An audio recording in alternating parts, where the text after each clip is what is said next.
Hi, it's Chatty Abby and Jeremy, and we're here today to talk about Spider-Man No Way Home. Yep. And before we get started, I know in a lot of our videos we put a spoiler warning, and that's sort of just like standard procedure, but really, for this movie, do not watch this video unless you've seen the movie. There's just such richness you'll get out of the movie without being spoiled. I like to know what's going to happen in movies, so I'm not too worried about spoilers, but there are some exceptions, and I would agree with Jeremy that this is an exception. You should definitely just take our word for it, go watch the movie, and then get into all the reviews after you've seen it at least once. I saw a critic say that Tom Holland was being dumb and that the whole movie is him being dumb in the beginning of the show. And I strongly disagree, and I would like to say that the whole movie's fault is Doctor Strange's fault. So, well, I didn't mean to point at you, honey, but Doctor Strange's fault. And I'd like to prove it. Okay. 1, Tom is playing, well, I don't know how old he is in real life, but Peter is 17 years old. All right? Doctor Strange is like 40-something. Okay? If you're gonna break the universe and 2 people are involved, who's more responsible, the 40-year-old or the 17-year-old? Why not? Because I have too much of a responsibility. Oh my God, thank you so much. What are those? Are those the Edith glasses? Yeah. They were just on the floor?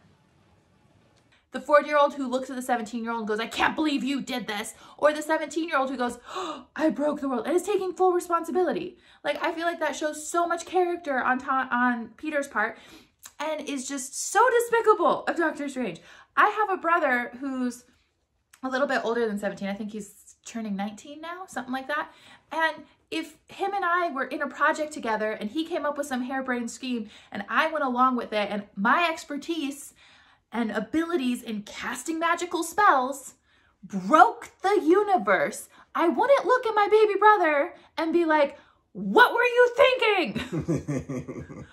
I would feel responsible, at least mostly responsible for what happened. And I'm 30, not 40, and don't have magical powers. So I think it was really, really rude of him to look at somebody who was just a kid and blame them. 1, the whole thing was Doctor Strange's idea. Tom's very upset. Him, his girlfriend, and his best friend aren't getting into college. That was a very big deal. Very, very big deal. What's he even supposed to do? What's his future? He needs advice. He doesn't have a dad. He doesn't have an Uncle Ben. He doesn't have a Tony Stark. Tony Stark is dead. You know, he's already lost so much. And then he goes to Doctor Strange. That's the next person he thinks of and says, can you help me fix this? Maybe you could go back with the time stone. That's the plan Peter comes in with.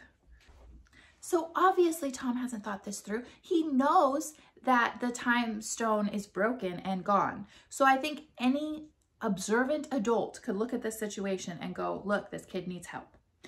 Instead, he looks at him and says, oh, well, we could do a forget spell and make everybody forget you're Spider-Man. Tom jumps on that idea. I keep calling him Tom because there's so many Peters. Yeah. He jumps on that idea and says, great. The Sorcerer Supreme says, no, that's a bad idea. And then he goes, oh, come on. You don't even know the last times I've used it. And he goes, okay, leave me out of it. So there's already been advice against it.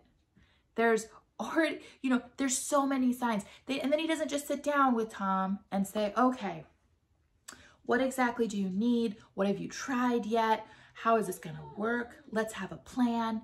Nothing like that. He just 20 minutes after this upset kid walks into his house, he's casting a spell. And as they're casting the spell, that's when he goes, oh wait, what about my girlfriend? I want her to remember. I want Ned to remember. I want Aunt May to remember. And that breaks the spell and breaks the universe. And it's obviously Tom's fault because he didn't think it through. He's the sorcerer. He's the one who didn't say, let's map out the parameters of this before we start casting spells that are extremely dangerous and can release the multiverse.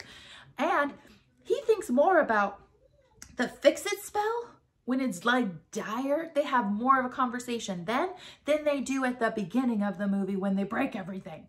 Because he goes, well, are you sure you want me to make everybody forget you? Even I won't remember you. Well, if he wasn't going to remember him in the first place, seems like that's something he should have mentioned to him. Like, are you sure you won't be a part of the Avengers anymore because we won't remember you? No, he doesn't even say it. He's like, oh, that's what you want? All right, I'll do it. Yeah, because the first time he does the spell, Peter seems a bit caught off guard that he's starting the spell now. He's kind of like, wait, what are you doing right now? And then takes full responsibility for it because he's the one that asked. So anyway, that's what I think about that. And okay, so they break everything. And then he's just going to rush into like, okay, here's the solution. Here's what we're going to do. And then when Peter's like, let's discuss this for like 2 minutes, they end up in a big old fight. Dr. Strange just starts fighting him. And he can't even make up his mind what he wants Peter to even call him. He just fights people who disagree with him. I think throughout the movie, he's just not behaving very well or very maturely or in any respectable manner at all. So I think to say, well, it's too bad Peter was being so dumb at the beginning of this movie is very short-sighted and shallow. And really, it's the adults in the situation who should be doing better. Oh, and to say, to think to go talk to Dr. Strange before even calling the admin office.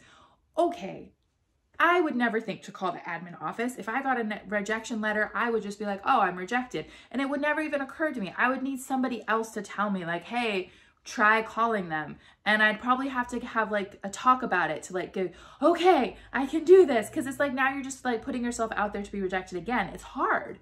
And applying for colleges is tough. It's a very hard thing to do as, you know, and you're moving into being an adult and making these very serious decisions for the first time. It's a big transition. And for the 40-year-old to like think the 17-year-old is so dumb because he didn't know to talk to the admin person to get a second chance is just completely rude. Of course he didn't think of that. Of course he needed somebody to encourage him to do that. And if Dr. Strange had talked to him for 10 seconds when he had first shown up in the door, he could have advised him to do that before breaking the universe. Because I think as soon as he had that idea, he very willingly ran out there, put himself all out there, was running on the middle of a highway and put his little suit on to be like, excuse me, please, could you give my friends a second chance? He was so sweet and so mature about it. I thought it was super, super great. I think he shows so much character and so much maturity through this whole entire movie. And his mistake was asking for advice from Dr. Strange. And the rest is his fault. And Peter doing his best to clean up his mess through the whole thing should be admired and not ridiculed for causing the whole thing in the first place. All he wanted to do was go to college like a normal kid. I don't think we should make fun of him for that. So since we're already on the topic of talking about what we've seen other reviewers say about this movie, another piece of criticism we heard was, you know, why did they have, you know, 5 villains? You know, normally the supervillain team that goes against Spider-Man is the Sinister Six. And my argument is Doctor Strange was the 6th villain. He was the leader of the Sinister Six. It wasn't the Green Goblin. He was at least the releaser of them. Yeah. The Green Goblin is sort of treated like the leader of the Sinister Six in this movie, but I would argue that Doctor Strange is the leader of the Sinister Six. Do the Sinister Six work together? Yeah. Because I didn't feel like any of these villains were really working together. They all kind of had their own motivation. So what I thought was happening was that Sandman was on Peter's side until he felt like Peter had lost control. Then he switched to being on his own side of like, I'm just going to handle this myself, get the box, push the button so I can go home because I don't care what happens to the other fools. Yeah, that's a good point. So I kind of felt like they were all kind of doing their own thing and they weren't really like a team or anything. I mean, they weren't a team, but they were allies against Spider-Man. The enemy of my enemy is not my enemy. Yeah, they definitely weren't attacking each other. Yeah. So there was definitely like, Peter needs to die kind of situation. I mean, I don't feel like Sandman really wanted to even kill Peter, but at the end he just was like, yeah, if I need to kill you to get what I want, I'll do that. Yeah. You know, whatever.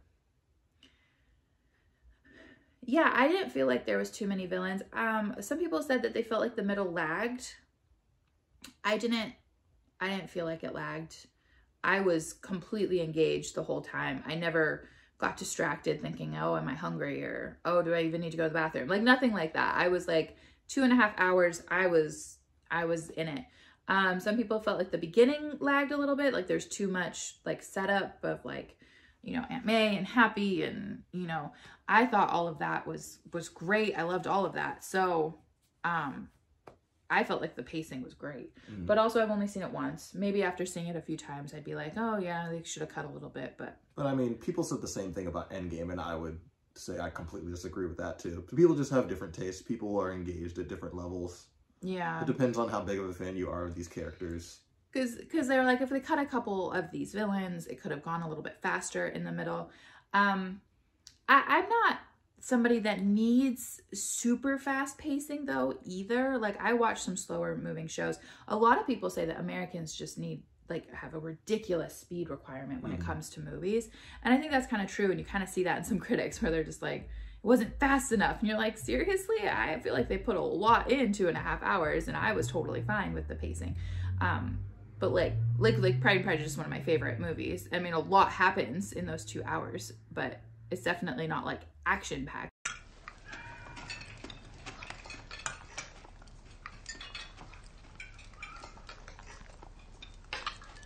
Like I watch movies that aren't action movies. Maybe that's the difference. I don't know. So I really enjoyed the emotional journeys that these people went on and the conversations people were having. And I never felt like it was like too stale or too dry. Like I was definitely fully engaged in what was happening with each person. So I absolutely loved it. I thought it was great and couldn't really think of anything I would have changed after a first viewing. So listening to the reviewers we've listened to so far, I just disagreed with anybody who had any criticism. I'm more open. Like I can see other perspectives why someone might think that way. Like maybe someone's not as big a fan as I am, or maybe someone has different tastes than me. You're free to disagree with me, just as I'm free to disagree with you. I'm just going to explain why I believe the way I do. Yeah, I didn't have any problems with the pacing of Endgame either, but I also didn't really listen to any critics, so I don't have any strong feelings about how Endgame's perfect, but, you know. Well, if you listen to these reviewers, I'm pretty sure you would get very angry and want to make another video. You're wrong! If you disagree with me, you're wrong, okay? That's just how it goes. Or have different feelings than me. So any other thoughts about Doctor Strange being evil? No, I think that was about it. I thought it was really genius how Peter beat Doctor Strange. I thought that was super cool. They didn't really explain I didn't really catch how when Peter was removed from his body, how he was still able to keep the box away, but a different reviewer explained that it was supposed to be Spidey senses. So his body, even without him in it, is still like reacting to being attacked. I thought that was super cool. I love the whole Spidey sense thing. I kind of wish it was used more in different stories at more of a strength, highlighted more, maybe is a good way to say it.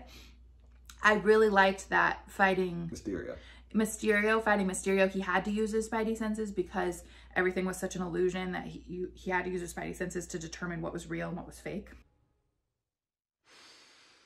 Come on, Peter Tingle.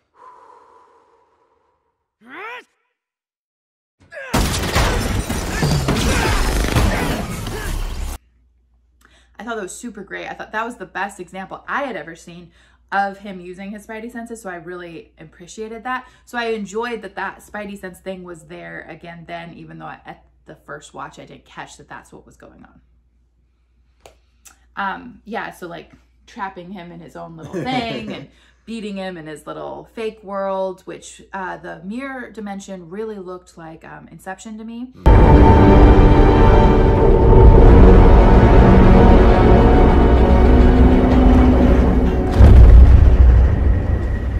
Something, isn't it?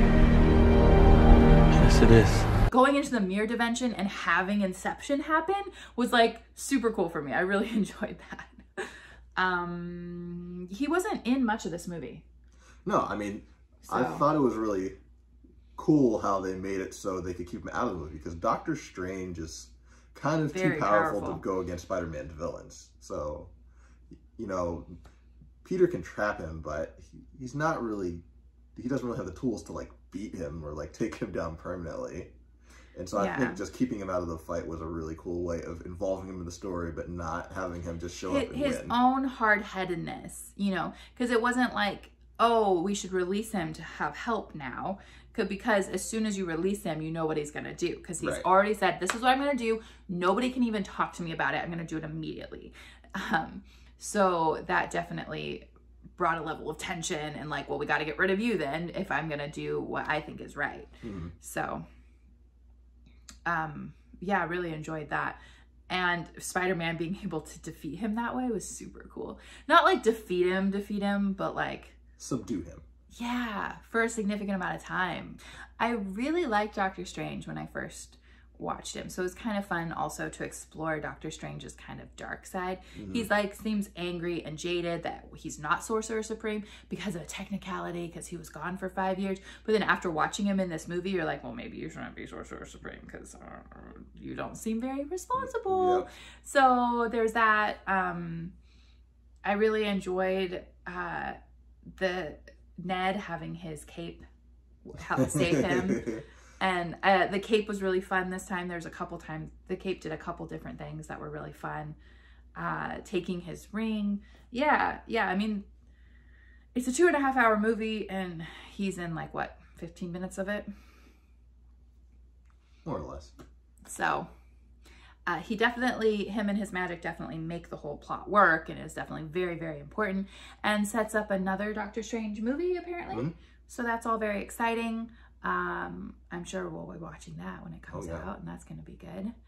I don't know if it can top this one though. Well, that's what we said last time. So I have so much more faith in Marvel after this movie. Like, I really thought they had hit their peak. I really did. And part of this is probably Sony, because Sony was so successful with Into the Spider-Verse, so I'm pretty sure they had a pretty huge hand in this. But, you know, even without Sony's help, this movie has given enough good faith for me in Marvel that I'd be excited to see another multiverse movie. I'm still not super excited for, like, Love and Thunder, but I am happy to be proven wrong. I'd actually be excited to be proven wrong. Because I think after, you know, after Infinity War and Endgame, I had so much more of an appreciation for Thor that I like Thor 1 and Thor 3 even better. Still don't really like Thor the Dark World too much, but what can you do? I like looking more. So those are all of our thoughts on Doctor Strange. Do you agree with us? Have you seen the film? If you didn't, you shouldn't be watching this. But if you do you think Doctor Strange is at fault here or Peter after hearing all of our arguments? Let us know what you think down below. We would love to hear from you guys. Anyway, love y'all.